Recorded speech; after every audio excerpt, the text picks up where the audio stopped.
أعوذ بالله السميع العليم من الشيطان اللعين الرجيم. بسم الله الرحمن الرحيم. الحمد لله رب العالمين بارئ الخلائق أجمعين موجد الأولين والآخرين. والحمد لله الذي جعلنا من الباقين على مصاب سيد الشهداء والصديقين. الصلاة والسلام على سيد الأنبياء والمرسلين شفيع المذنبين رحمة للعالمين محبوب رب المشرقين ورب المغربين جد الحسن والحسين مولانا ومولا الثقلين أبي القاسم محمد وأهل بيته الطيبين الطاهرين المعصومين ولعنة الله على أعدائهم أجمعين من الآن إلى قيام يوم الدين. آمين يا رب العالمين. أما بعد فقد قال الله الحكيم في كتابه المبين. بسم الله الرحمن الرحيم. الحمد لله رب العالمين. صلوات محمد علیہ وسلم.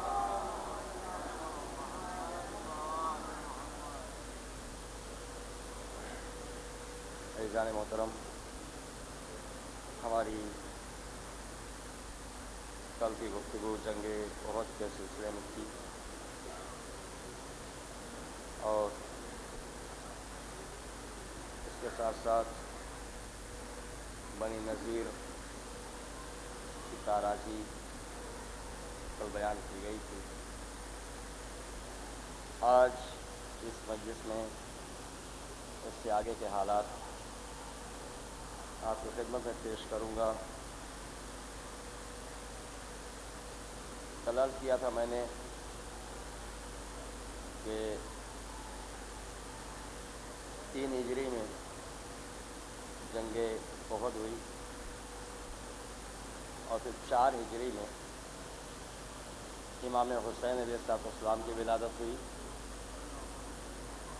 پیغمبر اسلام نے جناب ام سلمہ سے عقد فرمایا اور اسی 4 ہجری میں مولائے کائنات کی والدہ گرامی جناب فاطمہ بنت اسد علیہ السلام کا انتقال ہوا. اور اس کے علاوہ 2-3 چھوٹی چھوٹی جنگیں ہیں جو جنگ خندق سے پہلے ہوئی. اس سلسلے میں ایک جنگ ہے جسے غزوہ ذات الرقاع کہتے ہیں. کچھ قبیلے جمع ہوئے تھے مدینہ پہ حملہ کرنے کے لیے. پیغمبر اسلام 400 کا لشکر لے کے وہاں پہ تشریف لے گئے. دشمن بھاگ گیا اور آپ واپس پلٹ کے مدینہ آ گئے. اس کے تھوڑے ہی عرصے کے بعد غزوہ دومۃ الجندل وجود میں آیا. اس کے بارے میں یہ ہے کہ نصرانی یعنی عیسائی کا سردار عقیدر ابن عبد الملک اس نے چند قبائل کو جمع کیا اور مدینہ پہ حملہ کرنے کی کوشش میں تھا. پیغمبر اسلام 1000 کا لشکر لے کر کے اس کے لیے نکلے. وہاں پہنچنے پہ یہ لوگ سب بھاگ گئے. ان کی بھیڑیں اور بکریاں مال غنیمت کے طور پر حاصل ہوئیں. انہیں لے کے پیغمبر پھر واپس مدینہ آ گئے. اس کے بعد تیسرا مرحلہ جو آیا وہ ہے غزوہ بنی مستلق کا. اس کے سلسلے میں کئی واقعات پائے جاتے ہیں جو اس جنگ کے سلسلے میں پائے گئے. یہ بنی خزاعہ کے ایک شاخ ہے بنی مستلق. اس کا سردار حارث بن ابی سرار تھا اور اس نے لوگوں کو جمع کیا اور پیغمبر اسلام سے مقابلے کے لیے تیاری کر رہا تھا۔ چنانچہ آپ مسلمانوں کا لشکر لے کر کے اس جنگ میں تشریف لے گئے، اور آپ کا یہ دستور تھا کہ جب بھی کبھی سفر پہ جاتے تو اپنی ازواج میں سے کسی نہ کسی زوجہ کو ساتھ لے جاتے، اور اس کے لیے آپ قرآن اندازی فرماتے تھے، جس کے نام پہ قرآن آتا تھا اس زوجہ کو ساتھ لے کے جایا کرتے تھے۔ چنانچہ اس سفر میں جب قرآن اندازی کی گئی تو قرآن جناب ام المومنین عائشہ کے نام پہ نکلا، لہذا اس سفر میں ام المومنین جناب عائشہ ساتھ ساتھ تھی۔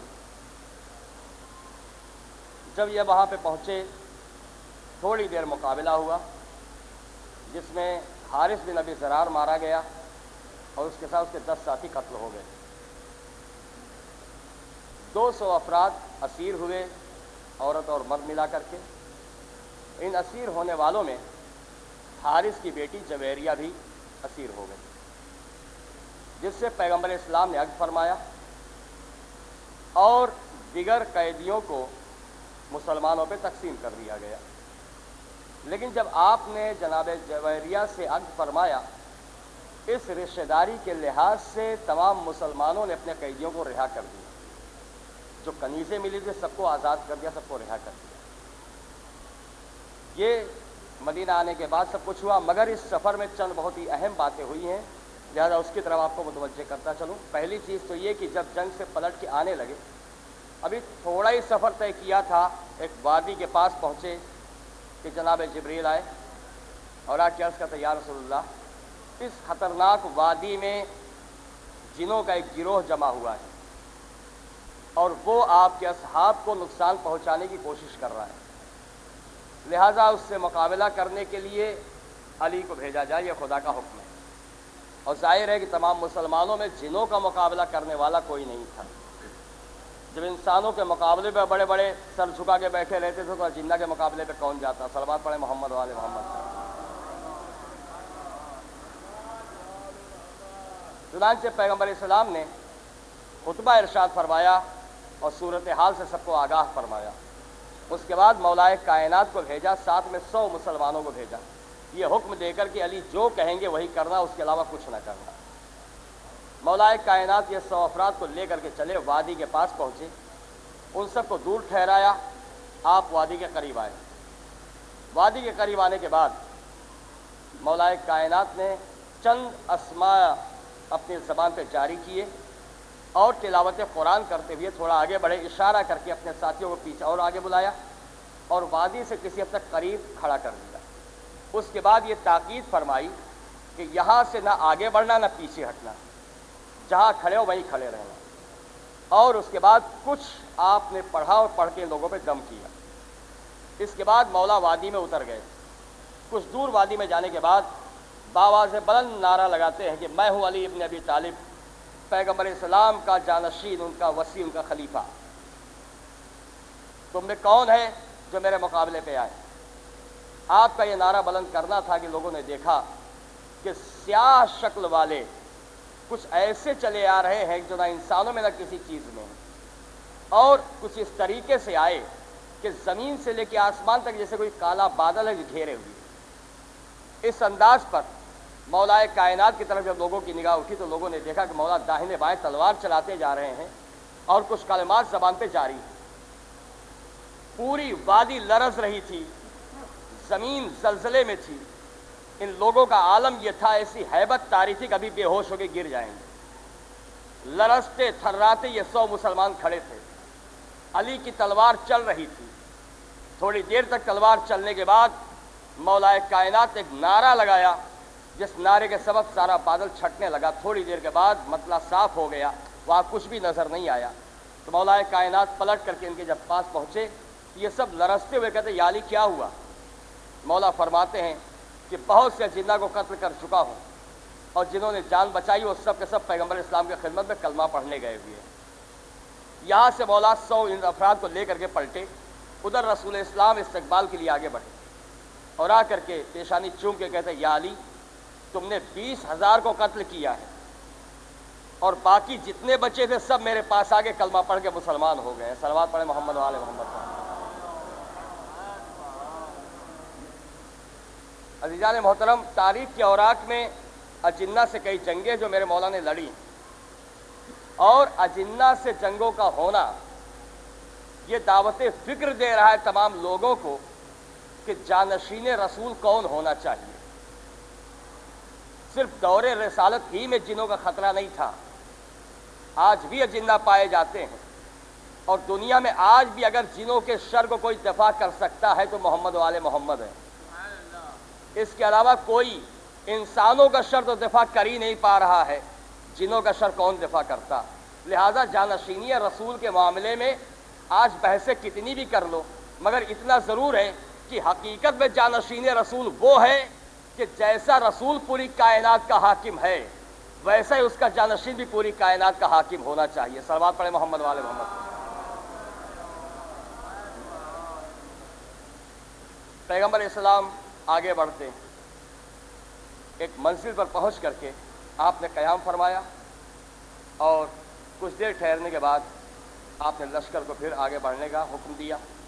لشکر آگے چلا، لیکن یہاں پر ایک واقعہ پیش آیا، اور وہ واقعہ تاریخ میں واقعہ افک کے نام سے مشہور ہے۔ یہ واقعہ اس طریقے سے ہے، ام المومنین جناب عائشہ جو ساتھ ساتھ تھیں، اس منزل پہ جب قیام ہوا تو کسی ضرورت سے وہ اپنے خیمے سے باہر نکلیں، جنگل میں گئیں، اور پلٹ کے آتے وقت انہوں نے دیکھا ان کا گلوبند کہیں گر گیا ہے۔ اس کے تلاش کرنے میں اتنا مصروف ہو گئیں کہ پورا قافلہ چلا گیا، یہ بیوی تنہا جنگل میں رہ گئی۔ جب اس مقام پہ پلٹ کر کے آئی جہاں قافلہ ٹھہرا ہوا تھا، کوئی نظر نہیں آیا، تو یہ سوچ کے وہاں بیٹھ گئیں کہ جب لوگوں کو محسوس ہوگا کہ میں محمل میں نہیں ہوں تو وہ پلٹ کے آئیں گے، اور یہاں بیٹھے بیٹھے انہیں نیند آئی ہے، سو گئی۔ صفوان بن معطل ایک نوجوان قافلے میں رہتا تھا، جس کا کام یہ تھا کہ قافلہ آگے چلتا تھا، یہ پیچھے پیچھے سامان کی نگہبانی کرتا ہوا چلتا تھا۔ اگر کوئی سامان چھوٹ گیا ہے یا گر گیا تو اس کو سمیٹتا ہوا یہ پیچھے سے آتا تھا۔ پیچھے چلتا ہوا صفوان بن معطل جب اس مقام پہ پہنچا، ام المومنین کو سوتا ہوا پایا تو بیدار کر کے اونٹ کو بٹھایا، اور ام المومنین کو سوار کر کے تیزی سے چلتا ہوا قافلے سے ملحق ہو گیا۔ قافلے سے ملحق ہو جانے کے بعد کوئی بات نہیں ہوئی، کسی کو کوئی خیال نہیں ہے، مگر چند منافقین جو تھے ان کے ذہن کہیں سے کہیں جانے لگے، ان کے خیالات کچھ کے کچھ ہونے لگے۔ اس کی بہت زیادہ تفصیل میں نہیں عرض کروں گا، کتابوں میں ساری تفصیلات موجود ہیں، بس سرسری طور پہ گزرتا چل رہا ہوں۔ اس منزل سے گزرتے ہوئے پیغمبر اسلام آگے بڑھے، مگر یہاں پر کوئی اپنی زبان نہیں ہلا رہا، کوئی کچھ کہہ نہیں رہا ہے۔ قافلہ آگے چل کے ایک منزل پہ ٹھہرا، اس منزل پہ کنواں تھا، وہاں کنویں میں پانی بھرنے کے معاملے میں ایک جھگڑا پیدا ہو گیا۔ ایک مہاجر اور ایک انصار دونوں نے ساتھ میں اپنا ڈول ڈالا۔ مہاجر ان لوگوں کو کہتے جو مکہ سے ہجرت کر کے آئے تھے، انصار وہ ہے جو مدینہ کے رہنے والے تھے۔ جب دونوں نے ڈول ڈالا، دونوں کے ڈول ٹکرا گئے۔ اس ٹکراؤ میں مہاجر نے انصار کو تماچا مار دیا۔ انصار تماچا کھانے کے بعد اپنے قبیلے خزرج کو آواز دیتا ہے، خزرج والے اس کی حمایت میں چلے، تو مہاجر نے قریش کو بلایا، قریش والے اس کی حمایت میں آ گئے۔ قریب تھا کہ فتنہ کھڑا ہو جائے، کہ چند لوگوں نے آ کر کے معاملے کو رفع دفع کیا، کیونکہ شور بلند ہو گیا تھا۔ عبداللہ ابن ابی جو مدینے کا مشہور منافق ہے، وہ بھی ساتھ ساتھ تھا، اپنے خیمے میں تھا۔ جب شور سنا تو اس نے سوال کیا، کیا بات ہے؟ لوگوں نے معاملہ بیان کیا، وہ باہر نکلا اور انصار کے مجمع میں آ کر کے ایک تقریر شروع کر دی۔ اس نے اسے موقع ملا کچھ کہنے کا تو کہہ رہا ہے کہ تم لوگوں نے انہیں پناہ دی ہے، تم لوگوں نے اپنے گھر میں بسایا ہے، اور آج جو کچھ بھی ہو رہا ہے تم دیکھ رہے ہو۔ انہوں نے کوئی تمہارا پاس و لحاظ نہیں کیا ہے، بلکہ تم ذلیل ہو گئے ہو، یہ عزت دار بنے ہوئے۔ اگر ایسا ہی ہے تو ٹھیک ہے، مدینہ پہنچنے کے بعد عزت دار ذلیل لوگوں کو مدینہ سے نکال دیں گے۔ یہ کلمات زید بن ارقم سن رہے تھے، جن کا بھی بچپنا تھا، ابھی جوانی کے منزل پہ نہیں پہنچے۔ پیغمبر اسلام کی خدمت میں حاضر ہوئے اور سارا معاملہ بیان کر دیا۔ عبداللہ ابن ابی کی ساری بات آگے پیغمبر اسلام کی خدمت میں بیان کی۔ پیغمبر نے احتیاطی تدابیر کے تحت بار بار سوال کیا، زید تم بچے ہو سکتا ہے سننے میں تم سے کوئی غلطی ہو گئی۔ زید نے قسم کھا کھا کے کہا، نہیں، یہی باتیں جو اس نے کہی ہیں۔ دوبارہ آپ نے فرمایا، زید ہو سکتا ہے اس نے مذاق کیا ہو۔ زید نے صورتحال بیان کرتے ہوئے کہا نہیں، اس نے مذاق بھی نہیں کیا بلکہ یہ سچائی اس نے ایسا کہا ہے۔ جب اطمینان حاصل کر لیا، پیغمبر اسلام نے قافلے کو چلنے کا حکم دے دیا۔ یہ وہ وقت تھا کہ جس وقت پہ حضرت کبھی سفر نہیں کیا کرتے۔ جب آپ نے کوچ کا حکم دیا تو لوگ حیران ہو گئے کہ ایسے وقت میں حضرت کبھی سفر نہیں کرتے، یہ کیا سبب ہے؟ لوگوں کو شبہ ہوا۔ پیغمبر اسلام اپنی سواری پہ سوار آگے بڑھتے چلے جا رہے ہیں۔ سعد بن عبادہ انصاری پیغمبر اسلام کے پہلو میں آئے، سلام کر کے عرض کرتے یا رسول اللہ، یہ وقت سفر کا تو نہیں ہے جس پہ آپ چل رہے ہیں، ہم سے کوئی خطا ہو گئی ہے، اگر کوئی بات ہے تو آپ بتائیں کیا بات ہے۔ پیغمبر اسلام نے فرمایا کہ تمہارے لوگ یہ کہتے ہیں مدینہ چلنے کے بعد عزت دار لوگ ذلیل لوگوں کو باہر کر دیں گے، اور سارا واقعہ سعد بن عبادہ کے سامنے نقل کر دیا۔ سعد بن عبادہ انصار کے مجمع میں آئے، سب کو بتایا، سب نے مل کے عبداللہ ابن ابی پہ چڑھائی کر دی اور اسے برا بھلا کہنا شروع کیا۔ عبداللہ ابن ابی بار بار کہتا میں نے سب کچھ نہیں کہا، میں نے نہیں کہا۔ منافقت کا کام ہی یہی ہے، بار بار کہتا رہا۔ لوگوں نے کہا کہ چل کے پیغمبر اسلام سے معافی مانگ، مگر اس نے منہ پھیر لیا، معافی مانگنے پہ تیار نہیں ہوا۔ دوسری منزل پہ پیغمبر اسلام نے قیام فرمایا نماز کے لیے، صرف پیغمبر نماز کے لیے رکتے تھے، ورنہ دن رات سفر جاری تھا۔ جب آپ نماز کے لیے ٹھہرے، تھوڑا سا تنہائی ملی تو عبداللہ ابن ابی خدمت میں حاضر ہو کر کے معذرت کرتا ہے اور یہ صفائی پیش کرتا ہے کہ میں نے یہ سب کچھ نہیں کہا ہے، زید نے اپنی مرضی سے سب باتیں کہی۔ اب یہ بات مشہور ہو گئی کہ عبداللہ ابن ابی نے نہیں کہا ہے، زید نے کہا ہے، تو اب سب کے سب زید کی طرف آئے، اب زید کو ڈانٹنے پھٹکارنے لگے۔ زید بیچارے پیغمبر اسلام کی خدمت میں حاضر ہوئے، رو کے عرض کرنے لگے یا رسول اللہ، جو کچھ میں نے سنا تھا میں نے آپ سے عرض کر دیا، اب یہ لوگ میرے پیچھے پڑ گئے۔ سفر جاری تھا کہ اسی وقت آثار وحی نازل ظاہر ہونے لگے، پیغمبر اسلام پہ وحی نازل ہونے لگی، بڑی دیر تک یہ کیفیت رہی، اور اس کے بعد جب اس سے افاقہ ہوا، یا اطلاع کر دوں کہ وحی کے نازل ہونے کی کچھ طریقے، کچھ قسمیں ہیں۔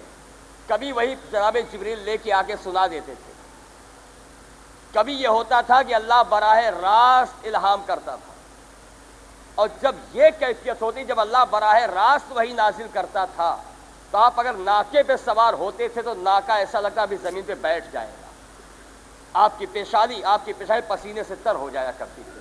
یہ اس وقت کیفیت ہوتی تھی جب اللہ ڈائریکٹ وہی نازل کرتا تھا۔ لہٰذا ہر وحی کے بارے میں یہ نہیں ہے، علامہ مجلسی نے ائمہ کے حوالے سے یہ قسمیں لکھی ہیں کہ ان قسموں کے اس طریقے سے وحی نازل ہوا کرتی تھی، کبھی کبھی درمیان میں فرشتہ ہوتا تھا اور وہی آیا کرتی تھی۔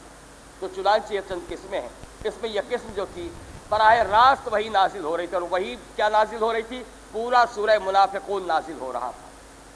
سورہ منافقون جب نازل ہو چکا، پیغمبر اسلام نے مسکرا کے زید کی طرف دیکھا اور کان پکڑ کے کہا کہ تو نے جو کچھ بھی کہا ہے ہر بحرف سچ ہے، اللہ نے تیری بات کی صداقت کی گواہی دے دی۔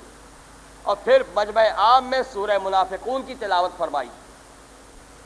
اب سب کے سب عبداللہ ابن ابی کی مذمت کرنے لگے، قافلہ آگے بڑھتا جا رہا ہے۔ عبداللہ ابن ابی کا بیٹا عبید اللہ جو سچا مومن تھا، پیغمبر اسلام کی خدمت میں حاضر ہوتا ہے، اور آپ غور کریں کہ مومن کی صفت کیا ہے، مومن کسے کہتے ہیں۔ اب عبید اللہ نے آ کر کے یہ عرض کیا یا رسول اللہ، میرے باپ نے جو کچھ بھی کیا ہے، اتنا گھٹیا کام اس نے کیا ہے، اس کے بعد اس کی سزا موت کے سوا کچھ نہیں ہو سکتی۔ چنانچہ میری آپ سے گزارش ہے، میں اپنے باپ کا احترام کرتا ہوں، اپنے باپ سے محبت رکھتا ہوں، لہٰذا اگر میرے باپ کو قتل کرنا ہے تو یہ حکم مجھے دے، میں اپنے ہاتھ سے اپنے باپ کو قتل کروں گا، ورنہ اگر آپ نے مدینے میں کسی اور کے سپرد کام کیا، سونپا، تو ممکن ہے کہ باپ کے قتل ہو جانے کے بعد کبھی باپ کی محبت میں کوئی غلط حرکت کر بیٹھوں۔ لہٰذا آپ سے گزارش ہے کہ اپنے باپ کے قتل کرنے کا حکم آپ مجھے دیں۔ عزیزو، ایمان کا تقاضا کیا ہے یہ عبید اللہ بتا رہا ہے کہ جہاں ایمان کا مسئلہ آ جائے، دین کی بات آ جائے، وہاں رشتہ داری نہیں جوڑی جاتی، اور یہی چیز ہے مولائے کائنات نے بھی امر کے سامنے یہی بات کہی تھی۔ جب اس نے رشتہ داری کی بات کی تو مولا نے کہا کفر و اسلام میں کبھی رشتہ نہیں ہوا کرتا۔ لہٰذا ثابت ہوتا کہ نہ مومن کا رشتہ کسی منافق سے ہوگا، نہ مومن کا رشتہ کسی کافر سے ہوگا۔ اب رشتہ داریاں دیکھ لیجئے، اگر کفر سے رشتہ ملے تو سمجھ لینا کلمہ پڑھنے کے بعد بھی دل میں ایمان نہیں ہے، کفر ہی ہے۔ صلوات پڑھے محمد والے محمد۔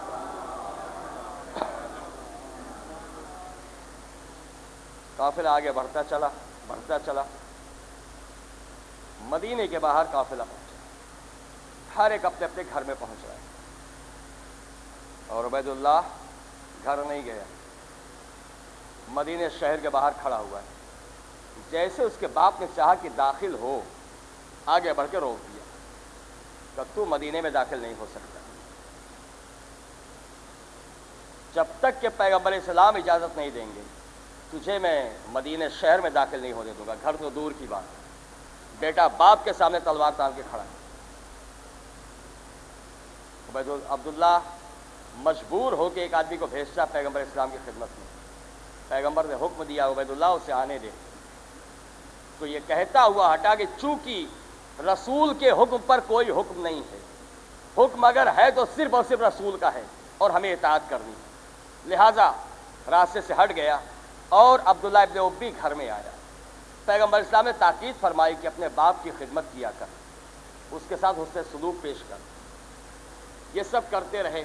اسی دوران سفر میں تو ایسا موقع ملا نہیں کہ کوئی بات اٹھتی، لیکن مدینہ پہنچنے کے بعد ام المومنین پر کچھ لوگوں کی زبان دراز ہونے لگی، لوگ تہمت لگانے لگے، الزام تراشی ہونے لگی۔ یہ خبر آہستہ آہستہ پیغمبر اسلام تک بھی پہنچی۔ پیغمبر اسلام محزون ہوئے اور ام المومنین سے کنارہ کشی اختیار کر لی۔ ان الزام لگانے والوں میں خاص طور سے جن کے نام پائے جاتے ہیں اس میں سر فہرست عبداللہ ابن ابی کا نام ہے۔ مصطح بن اساسہ یہ وہ شخص ہے جو حضرت ابو بکر کی خالہ زاد بہن کا بیٹا ہے، یہ الزام لگانے والوں میں سب سے آگے تھا۔ اس کے علاوہ حسان بن ثابت ہیں اور جمنہ بنت حجش، یہ وہ لوگ ہیں جو مسلسل الزام لگائے جا رہے تھے۔ اس سلسلے میں زید بن رفاع کا بھی نام آتا ہے۔ رفاع اپنے زمانے کا وہ بھی مانا ہوا منافق، مشہور منافق ہے۔ چنانچہ جب الزام تراشی بہت زیادہ بڑھ گئی، پیغمبر اسلام کے لیے یہ اذیت کا سبب بن گیا، تو اس وقت آپ نے مولائے کائنات سے مشورہ کیا۔ یہ وہ زمانہ ہے کہ سفر سے آنے کے بعد ام المومنین بیمار پڑ گئیں، بیماری کے سبب انہیں خبر نہیں کہ کیا ہو رہا ہے، بیماری سے افاقہ ہوا اور یہ محسوس کیا کہ پیغمبر کی توجہ میری طرف نہیں ہے، لہٰذا ایک دن اجازت لے کر اپنی ماں کے گھر گئیں۔ جب ماں کے گھر پہنچی تو انہیں حقیقت پتہ چلی کہ ان کے بارے میں مدینے میں کیا کیا باتیں پھیل رہی ہیں، کیا کیا کہا جا رہا ہے، تو پلٹ کے پھر گھر پہ آ گئیں اور آنے کے بعد رو رہی ہیں۔ مولائے کائنات سے پیغمبر اسلام نے جب مشورہ طلب کیا تو علی کا مشورہ تاریخ میں موجود ہے۔ اس کے علاوہ اسامہ بن زید سے آپ نے مشورہ کیا ہے، دو کا مشورہ تاریخ میں پایا جاتا ہے۔ اس کی پوری تفصیل اگر دیکھنا ہے تو علی بہادر خان کی کتاب صحابیت ہے، یہ اہل سنت میں سے ہیں، ان کی کتاب دیکھی جائے، یا ابو العلا مودودی کی کتاب خلافت و ملوکیت ہے، ان میں بڑی تشریح کے ساتھ لکھا گیا ہے۔ اور اس بنا پر چونکہ یہی وہ جگہ ہے، یہی وہ مقام ہے جہاں سے ام المومنین جناب عائشہ نے علی سے کھلی دشمنی رکھی ہے۔ اس کے پہلے دل میں بغض و کینہ تھا مگر چھپا ہوا تھا، لیکن اس واقعے کے بعد یہ دشمنی کھل کے سامنے آ گئی، اور جب تک زندہ رہی تب تک دشمن علی بن کے رہی۔ تو ہوا یہ تھا کہ جب آپ نے مشورہ طلب کیا، مولائے کائنات کا مشورہ، آپ فرماتے ہیں یا رسول اللہ اگر ایسی ہی پریشانی ہے تو طلاق کر کے الگ کیجئے، اللہ نے آپ کے لیے عورتوں کی کمی نہیں رکھی۔ یہ علی کا جملہ، بس یہ علی کا جو مشورہ تھا ام المومنین کے سینے پہ تیر بن کے لگا، اور پھر اس کے بعد دشمن بن گئیں۔ عزیزان محترم، آج میں اگر سوال کروں کہ علی کے جملے میں نقص کیا ہے، کس بات پہ اتنا بگڑ گئیں، پھر مولا نے یہ بھی فرمایا کہ کنیز کو بلا کے پوچھ لیجئے، حقیقت پتہ چل جائے گی۔ پیغمبر اسلام نے کنیز کو بلایا، کنیز نے ان کی برات میں گواہی دی کہ ایسا کچھ بھی نہیں ہے، ہاں لاپرواہ ہے، خمیر چھوڑ کے سو جاتے، بکری آگے کھا جاتی، بس اتنا کہا ہے۔ اسامہ نے ام المومنین کی طرفداری میں بات کی۔ علی کے اس جملے میں کہیں بھی ام المومنین پہ الزام نظر آتا ہے؟ عزیزو ذرا غور کیجیے، بس اتنا کہ یا رسول اللہ اگر یہ پریشانی کا باعث ہے تو اللہ نے آپ کے لیے عورتوں کی کمی نہیں رکھی، طلاق کر کے الگ کیجیے۔ اب میں سچے مومن کے بارے میں سوال کروں، اس کا کیا فیصلہ ہونا چاہیے؟ کوئی بھی مومن اس کی نگاہ میں سب سے بلند مقام اگر کسی کا اللہ کے بعد ہے تو رسول کا ہے۔ رسول کی پریشانی کسی بھی مومن کے لیے باعث تکلیف ہوگی۔ ہر مومن چاہے گا کہ رسول مطمئن ہو۔ تو جب مومن کی یہ کیفیت ہے تو امیر المومنین کا انداز کیا ہونا چاہیے؟ لہٰذا علی نے جو کہا ہے وہ رسول کو سامنے رکھ کے کہا، محبت رسول میں کہا ہے، اور جو حق ہے ایمان کا وہ ادا کیا۔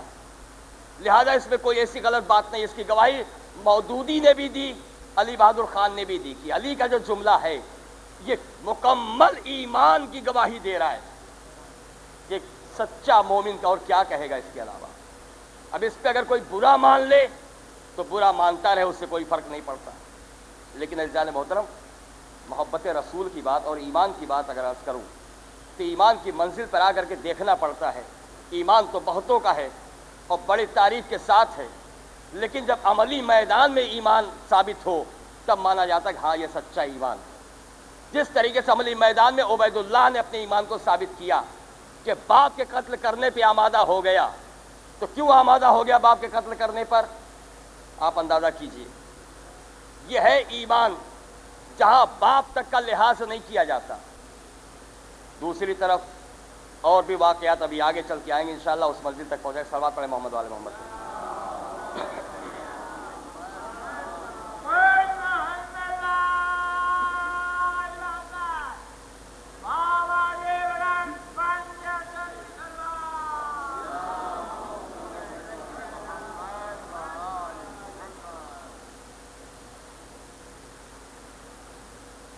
تہمت لگائی گئی اور اس کے بعد جو ام المومنین آ کے گھر میں رو رہی تھی تو اللہ نے ان کے برات میں آیت نازل کی۔ جب آیت نازل ہو گئی تو آپ نے سنایا، لوگوں کو بتایا، چونکہ اللہ سے گواہی، اللہ کا رسول کیا نہیں جانتا، کوئی چیز رسول سے چھپی نہیں ہے، مگر خود کہتے تو لوگ یہ کہتے زوجہ کی طرفداری میں بول رہے ہیں، لہذا خاموش تھے کہ فیصلہ اللہ کرے گا، میں نہیں کروں۔ اللہ نے فیصلہ کر دیا۔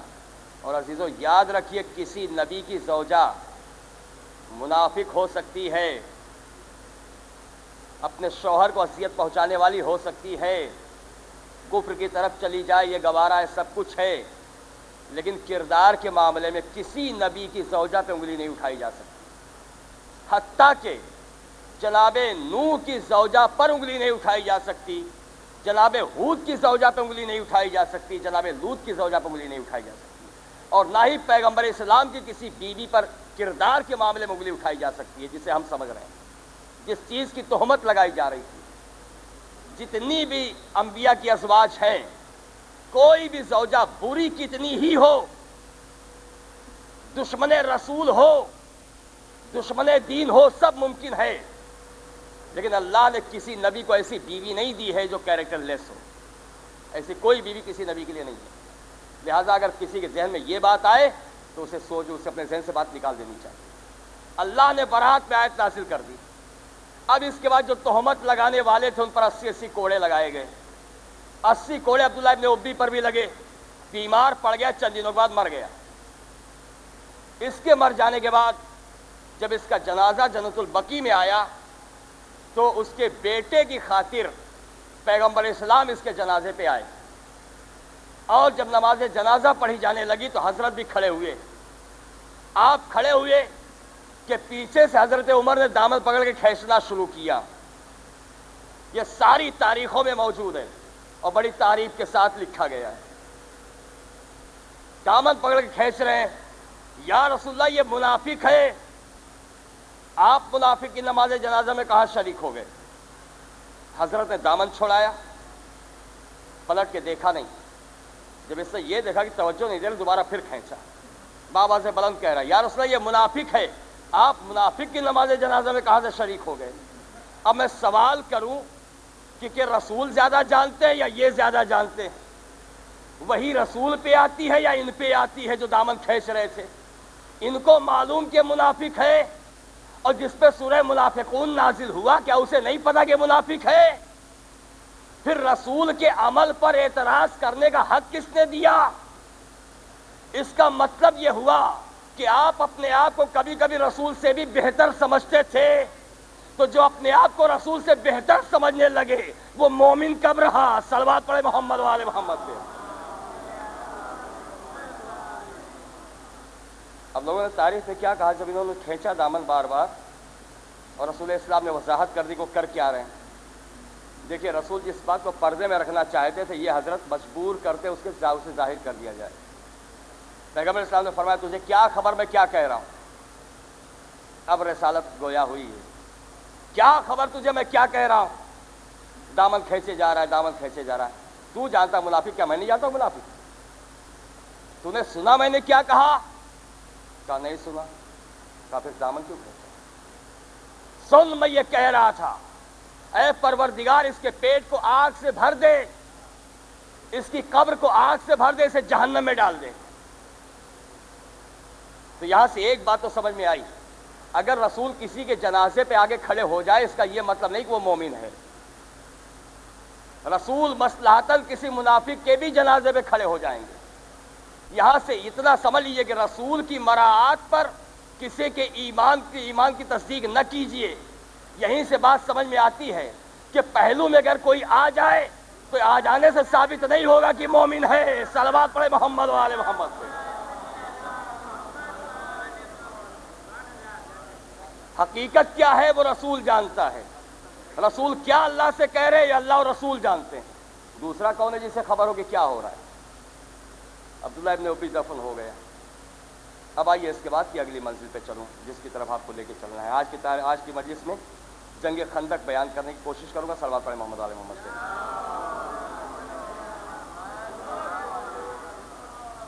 یہ ان مشہور جنگوں میں سے ہے جس کا ذکر آپ بارہا مجالس میں سنا کرتے ہیں، لہذا بالکل سرسرے طور پہ چلوں گا، چند نکات واضح کرتا ہوا آگے بڑھ جاؤں گا۔ جنگ خندق کے سلسلے میں اس کے سیاق و سباق جو پائے جاتے ہیں اس کا پس منظر یہ ہے کہ بنی نذیر کی تاراجی کے بعد، بنی نذیر میں حی بن اخطب ان کا سردار تھا، اب اس نے کوشش کی کہ مسلمان کو برباد کیا جائے۔ اپنی طاقت تو تھی نہیں، جلا وطن ہو چکا تھا، گھر بار چھوٹ چکا تھا، خیبر میں جا کے آباد ہوا، لہٰذا اس نے مکے کا رخ کیا۔ ابو سفیان کے پاس جا کے بیٹھا، خوب رویا دھویا اس کے ساتھ، چند یہودیوں کو اپنے ساتھ لے کے گیا تھا اور اس بات پہ آمادہ کیا کہ سارے یہودی تمہارے ساتھ ہوں گے اور قبیلوں کو تیار کیا جائے، مسلمانوں کی بڑھتی ہوئی طاقت کو کچلا جائے۔ اس کے بعد یہ کہا کہ اصل میں مذہب حق تمہارے پاس ہے۔ دیکھیں یہ یہودیت ہے، یہودیت اہل کتاب ہے مگر کیا کہہ رہے ہیں ذرا غور کیجئے، مذہب حق تمہارے پاس ہے۔ ان کے پاس کیا بات ہو، جادو ہی جادو۔ خوش ہو گیا ابو سفیان، اسے اور کیا چاہیے تھا۔ تمام سرداروں کو جمع کیا، بات ہوئی، اور کعبے میں آ کر کے کعبے کی دیوار سے اپنے سینوں کو مس کر کر کے سب نے قسمیں کھائیں۔ یہودیوں نے، ان کفار نے معاہدہ کیا کہ ہم ایک دوسرے کا ساتھ نہیں چھوڑیں گے، وفاداری کے ساتھ نبھائیں گے۔ آج کبھی زندگی میں کعبہ نہیں آئے تھے یہودی، مگر آئے تو اس غرض سے آئے، فتنہ کرنے کے لیے کعبے میں بھی آ گئے۔ تو جان محترم ایک جملہ عرض کرتا گزرنا چاہتا ہوں، یہودیت کی صفت رہی ہے، اپنی غرض کے لیے یہ کعبے میں بھی آئے، کعبے سے اپنے سینے کو مس بھی کیا، کبھی احترام کے لیے یا اس کی یا عبادت کے لیے کعبے میں نہیں آئے، آئے تو اپنی غرض پہ آئے۔ تو آج بھی یہ یہودی بہت سی مسجدوں میں بھیس بدل کے آتے ہیں، آتے اپنی غرض پہ ہیں، اپنا کام کرنے کے لیے آتے ہیں۔ اور اگر کہوں تو غلط نہیں ہوگا کہ کتنی مساجد ہیں جن میں بہائی نماز پڑھا رہے ہیں مسلمان بن کر۔ آج کی تاریخ میں آپ غور کریں، کتنی مساجد ہیں جس میں بہائی نماز پڑھا رہے ہیں مسلمان بن کر، اور لوگ نماز پڑھ رہے ہیں۔ تو ان کا کام ہی یہی ہے، ہمیشہ یہ ایسے رہے، چھپ کے رہے اور بیچ میں آ کے رکھنا ڈالتے رہے۔ مسلمانوں کو پراگندہ کرنے میں بڑا ہاتھ ان کا ہے۔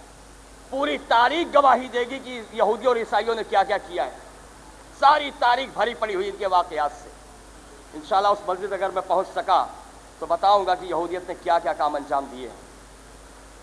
مکے والے تیار ہو گئے، اب ادھر ادھر کے قبیلوں کو تیار کیا گیا، 10,000 کا لشکر تیار ہو گیا، مدینہ کی طرف سفر۔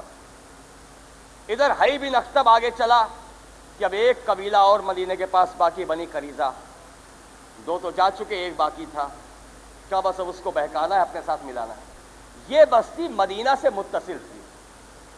حی بن اکتب آیا ادھر، پیغمبر اسلام کو خبر ہوئی کہ 10,000 کا لشکر چلا آ رہا ہے حملہ کرنے کے لیے۔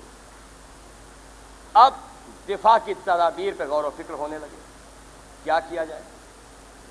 یہ وہ موقع ہے کہ جب فارس کا رہنے والا پیغمبر اسلام کی خدمت میں آ چکا ہے، سلمان فارسی ایمان لا چکے ہیں۔ آپ نے یہ مشورہ دیا، یا رسول اللہ، ہمارے یہاں یہ دستور رہا کہ جب دشمن کی کثرت ہوتی تھی تو ہم اپنے شہر کے گرد خندق بناتے تھے اور اس کے دروازے قائم کرتے تھے کہ لڑائی ایک طرف سے ہو، ہر طرف سے ہم محفوظ ہو جائیں۔ یہ رائے پسند کی گئی، جناب جبریل نے آ کے اللہ کی مرضی ظاہر کر دی کہ بے شک سلمان جو مشورہ دے رہے ہیں قابل قبول ہے۔ اور یاد رہے پیغمبر اسلام نے تاریخ میں 2 مشورے قبول کیے، ایک سلمان فارسی کا مشورہ ہے، ایک ام سلمہ کا مشورہ ہے۔ مشورے دینے والے بہت تھے مگر قبول 2 کے مشورے تاریخ میں پائے جاتے ہیں۔ خندق کھودنے کے معاملے میں سلمان فارسی کا مشورہ قبول ہوا ہے، اللہ کی بارگاہ سے قبولیت کی سند ملی۔ اور حدیبیہ کے موقع پر جب مسلمانوں سے آپ نے فرمایا کہ اپنے بال ترشواؤ اور اپنے جانوروں کو ذبح کرو، کوئی اٹھنے پہ تیار نہیں تھا۔ آپ نے 3 مرتبہ کہا کوئی نہیں اٹھ رہا ہے، تو اس وقت آپ غیظ کے عالم میں خیمے میں چلے گئے۔ جناب ام سلمہ نے یہ مشورہ دیا، یا رسول اللہ، آپ کسی سے نہ کہیں، آگے بڑھ کے اپنے جانور کو نہر کر دیجیے، آپ کو جب دیکھیں گے تو سب کریں گے۔ جناب ام سلمہ نے جب یہ کہا، پیغمبر اسلام باہر تشریف لائے اور اس کے بعد علی کو بلایا، بال تراشے گئے اور اونٹ نہر کیا گیا۔ اب سارے مسلمانوں نے اٹھ کر کے اپنے بال ترشوائے اور اونٹ کو نہر کیا۔ تو 2 مشورے تاریخ میں ہیں، ایک ام سلمہ کا مشورہ اور ایک سلمان فارسی کا مشورہ۔ اور جس کا مشورہ مانا، ایک ایمان کے 10ویں درجے پہ ہے رسول کی سند، سلمان منا اہل البیت، اور دوسرے کے لیے حدیث قصہ میں آپ سنا کرتے ہیں کہ جب سب آ گئے، آیت نازل ہو گئی تو ام سلمہ نے آگے بڑھ کے چادر کا کونا اٹھایا، یا رسول اللہ کیا میں بھی داخل ہو سکتی ہوں؟ رسول نے کیا فرمایا؟ ام سلمہ تم خیر پر ہو مگر یہاں نہیں آ سکتی۔ رسول اسلام نے سند عطا کی ام سلمہ کو، کسی بیوی کو نہیں مگر ام سلمہ کو عطا کی ہے۔ ام سلمہ تم خیر پر ہو، جس کے لیے رسول کہہ دے تم خیر پر ہو، اب اس کے سارے زندگی کے اعمال کی ضمانت رسول نے لے لی، وہ ہمیشہ خیر پر ہوگا، اس سے کبھی شر ظاہر نہیں ہوگا، وہ کبھی غلط کام نہیں کرے گا۔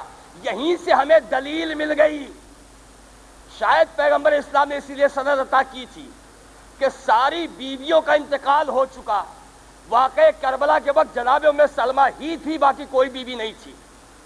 اب ام سلمہ حسین کے غم میں روتی رہیں، رسول کی سند ہے ام سلمہ تم خیر پر ہو، تو ہمیں دلیل مل گئی کہ حسین پر رونا خیر ہے، یہ بدعت نہیں ہے۔ صلوات پڑھے محمد وآل محمد کو۔